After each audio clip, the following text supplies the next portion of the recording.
अध्यक्ष अशोक सिंह जी और संचालन कर रहे भाई मिश्र जी और हमारे राज्य कर्मचारी संयुक्त परिषद के मंत्री भाई प्रभु प्रसाद जी, संतोष कुमार जी और हमारे सेवानिवृत्त कर्मचारी पेंशन कल्याण संस्था के कार्यालय सचिव भाई गौरी शंकर जी, सभी 17 संवर्ग के सम्मानित पदाधिकारी एवं सदस्यगण, साथियों और एकमात्र हमारी वीरांगना बहन, सभी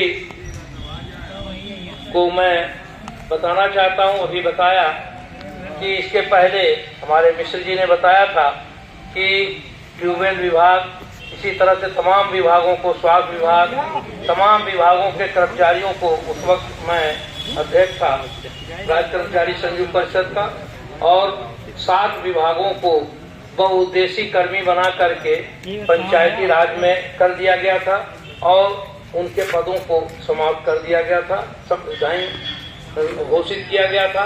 हम लोग लड़ाई जो शुरू किए तो हमारे बहुत से साथी क्षणिक लाभ देखते हुए कि वहाँ पर कुछ ज़्यादा ठीक है, और लोग उस संवर्ग में भी मतलब जो आंदोलन हो रहा था, बहुत से लोग उसका समर्थन भी कर रहे थे कि ये ठीक है बहुउद्देशीय कर्मी।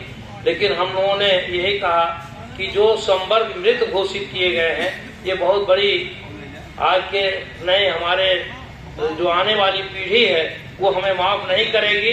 इसलिए हम लोगों ने प्रांत लेवल तक राज्य कर्मचारी संयुक्त परिषद ने इस लड़ाई को छेड़ा और तमाम विभाग के कर्मचारी उनके अपने अपने विभागों में भेजे गए और जो है वो संवर्ग जो डाइंग घोषित किया गया था वो जो है ये इसी बीच में राज्य कर्मचारी संयुक्त परिषद के अध्यक्ष भाई मसलाम वर्मा जी भी आ गए हैं। जिंदाबाद जिंदाबाद जिंदाबाद, संघर्ष करो वर्मा जी, संघर्ष करो, हमारे साथ। आवाज तो निकालो भैया, अभी तो आधे घंटा भी नहीं हुआ कार्यक्रम को शुरू करते। साथियों, नए नारा तो लगाना चाहिए, इनकलाब जिंदाबाद, इनकलाब जिंदाबाद, सिंचाई कर्मचारी संघ जिंदाबाद। साथियों, इत्तेफाक से हमारे बीच में राज्य कर्मचारी संयुक्त परिषद के अध्यक्ष जी भी, मस्तराम वर्मा जी भी आ गए हैं। अभी जो मैं कह रहा था कि जब मैं अध्यक्ष था तो आप उस वक्त जो है राज्य कर्मचारी संयुक्त परिषद के मंत्री थे और हम लोग इस लड़ाई को लड़े और नतीजा ये हुआ, सभी विभाग के कर्मचारी अपने अपने विभाग में वापस किए गए, बहुउद्देशीय कर्मी का पद समाप्त किया गया और उसके बाद से ये चल रहा था।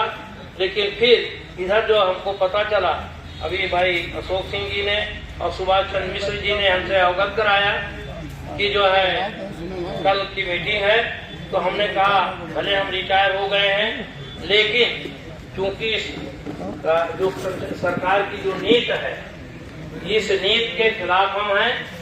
जब भी कभी कभी बहुउद्देशीय कर्मी बनाना, कभी कुछ, कभी जो है हम उससे प्राइवेट पार्टनरशिप के हिसाब से कर्मचारियों का, और सब जगह से सिर्फ मकसद ये है कि विभाग खत्म किए जाएं और इसको पूंजीपतियों के हाथ में विभागों को दे दिया जाए।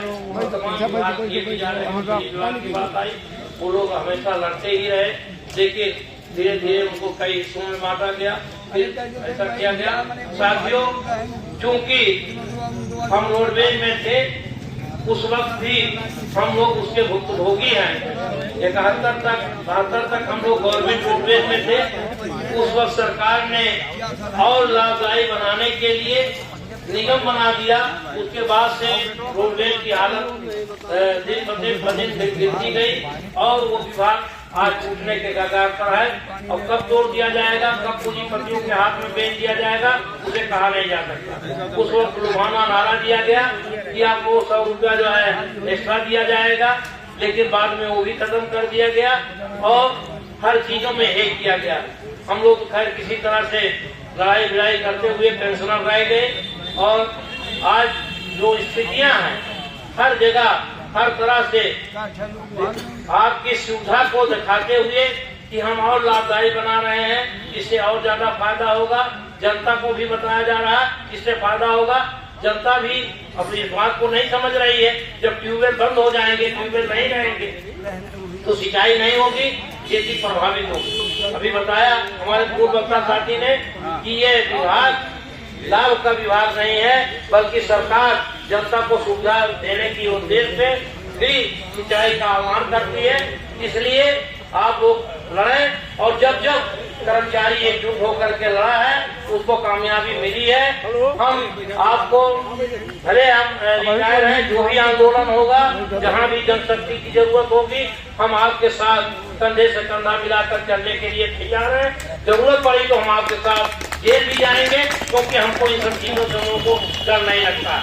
इन्हीं शब्दों के साथ बोलने को तो बहुत सी चीजें कही जा सकती है, लेकिन वक्त का भी ख्याल करना है। इन्हीं बातों के साथ फिर हम कहते हैं कि अपनी एका को मजबूत करें। एक चीज मैं ये कह करके अपनी वाणी में विराम करूंगा कि साथियों, जब भी आंदोलन हो तो हमें आप सबको इस पर विचार करना चाहिए कि हमारा कोई साथी बेट कंपनी का काम न करे, बस उससे सावधान रहने की जरूरत है। और बेट कंपनी का मतलब मेरे ख्याल से आप लोग समझ गए होंगे, जब अपना कोई साथी शासन रूपी कुल्हाड़ी में लग जाता है तो अपने लोगों को काटने में आसानी होती है। चाहे वो अधिकारी हो जो आपके विभाग के, उनको भी सोचना चाहिए।